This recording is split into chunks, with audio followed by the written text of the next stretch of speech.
इचलकरंजीकरांच्या समृद्धीसाठी श्री साई प्रसाद समूहाच्या वतीनं पंचगंगा नदी काठावर महायज्ञ आणि गंगा आरतीचं आयोजन करण्यात आलं। या महायज्ञात आहुती देण्यासाठी शहरातील प्रत्येक घरातून मुठभर धान्य जमा करण्याचा उपक्रमही राबवण्यात आलाय। नागरिकांनी या महायज्ञात आहुती देण्यासाठी आणि सायंकाळी होणाऱ्या गंगा आरतीला मोठ्या संख्येने उपस्थित राहण्याचं आवाहन श्री साई प्रसाद समूहाचे संस्थापक सुनील महाजन यांनी पत्रकार परिषदेत केलं। इचलकरंजीतील श्री साई प्रसाद समूह सामाजिक उपक्रमात नेहमीच अग्रेसर आहे। या समूहानं समृद्ध इचलकरंजीसाठी संकल्प करून वस्त्रनगरीच्या चक्राला गती आणि इचलकरंजीच्या प्रगतीसाठी महायज्ञ आणि गंगा आरती या विशेष कार्यक्रमाचं आयोजन केलंय।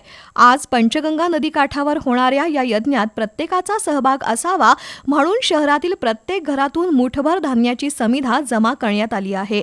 या यज्ञावेळी शहराच्या भल्यासाठी प्रत्येकाला एक समिधा वाहण्याची संधीही देण्यात येणार। सायंकाळी गंगा आरतीसाठी नदीकाठावर व्यासपीठ उभारलं असून आरतीसाठी काशीहून ब्राह्मणांना पाचारण करण्यात आलंय। पश्चिम महाराष्ट्रात प्रथमच होत असलेल्या महायज्ञ आणि गंगा आरतीसाठी नागरिकांनी मोठ्या संख्येने उपस्थित राहण्याचं आवाहन सुनील महाजन यांनी केलं होतं। यावेळी विठ्ठल चोपडे, तानाजी पोवार, शहाजी भोसले, इम्रान बागवान, मारुती पाथरवट, विनय महाजन, जयेश बुगड, जहांगीर पट्टेकरी, प्रशांत नवनाळे उपस्थित होते।